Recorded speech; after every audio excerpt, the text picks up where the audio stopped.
Europe 1, il est 6h41. Cette question maintenant, êtes-vous intéressé par la semaine de 4 jours? L'avez-vous déjà testé alors que le gouvernement souhaite l'expérimenter au sein des administrations? Eh bien, cette formule pourrait avoir un coût pour les salariés. C'est en tout cas ce qui ressort d'une étude du Crédoc en lien avec la Fondation Adecco. Et vous recevez Lionel Gougelot, Franck Morel ce matin. Bonjour Franck Morel. Bonjour. Spécialiste des questions de travail à l'Institut Montaigne. Déjà, il faut préciser que la semaine de 4 jours présentée par le gouvernement est déjà davantage une semaine en 4 jours. Quelle différence il y a entre la semaine de 4 jours et la semaine en 4 jours? Parce que beaucoup de gens nous font la réflexion. Alors, le distinguo est important, effectivement, puisque la semaine en 4 jours, c'est en réalité la répartition du temps de travail existant sur un nombre de jours plus restreint. Ouais. La semaine de 4 jours, c'est une réduction du temps de travail.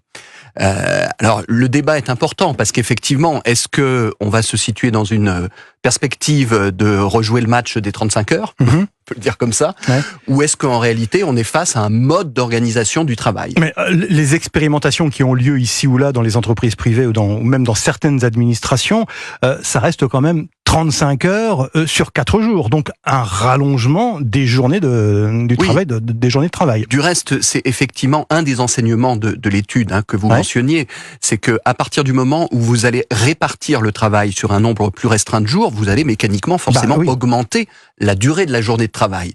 Et donc, par-delà, vous allez créer toute une série de difficultés pour un certain nombre de salariés liées à l'intensification de cette journée de travail. Ouais. Alors, c'est ce que révèle cette étude, par exemple, avec une aggravation de cette intensification du travail qui va beaucoup peser sur les personnes seules, avec des enfants, ou les travailleurs handicapés.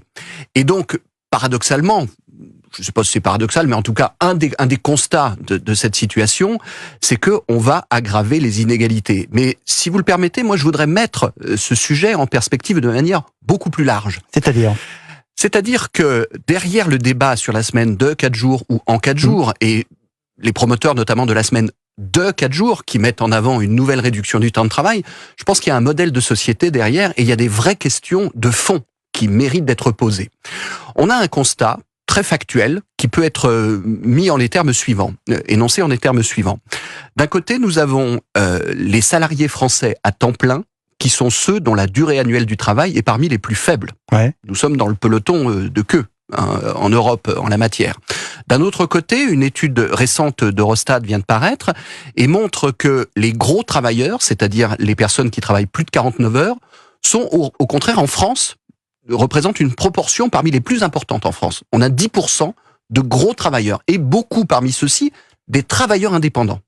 Ça veut dire quoi? Si vous mettez bout à bout ces deux constats, ça veut dire qu'on a une grande inégalité extrêmement forte entre les travailleurs, et notamment les indépendants et les salariés, à grands traits, sur cette question du rapport au temps de travail. Et puis, troisième élément factuel que je mets sur la table, c'est que pour financer notre modèle social, tout le monde s'accorde à dire que c'est pas en travaillant moins, mais c'est plutôt en travaillant plus qu'on aura la capacité de réaliser ce financement, avec des enjeux énormes sur lesquels je ne vais pas revenir en matière de financement des retraites, notamment.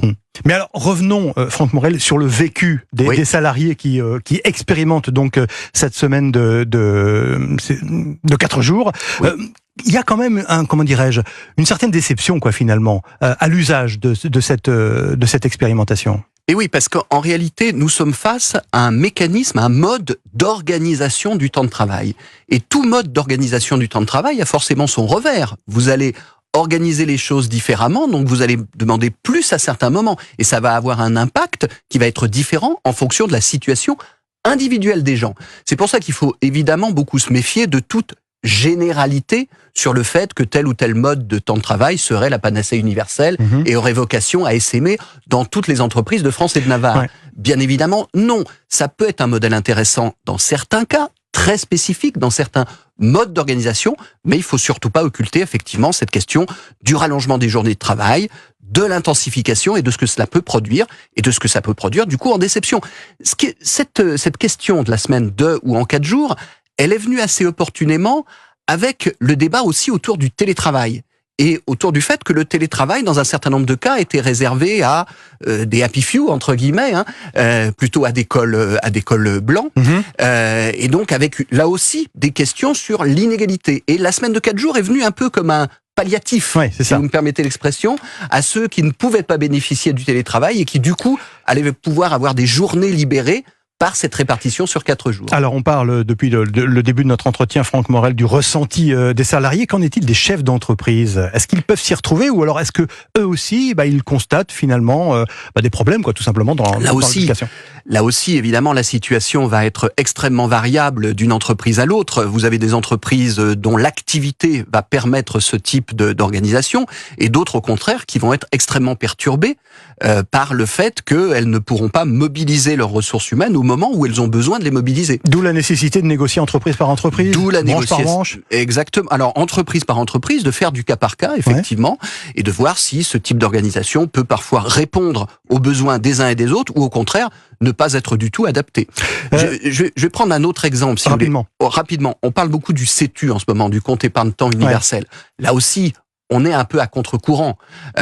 Si on peut avoir besoin d'étudier la possibilité de transformer du temps en argent ou du temps en formation, en revanche, plus de temps, ça paraît un peu à contre-courant des besoins de l'économie.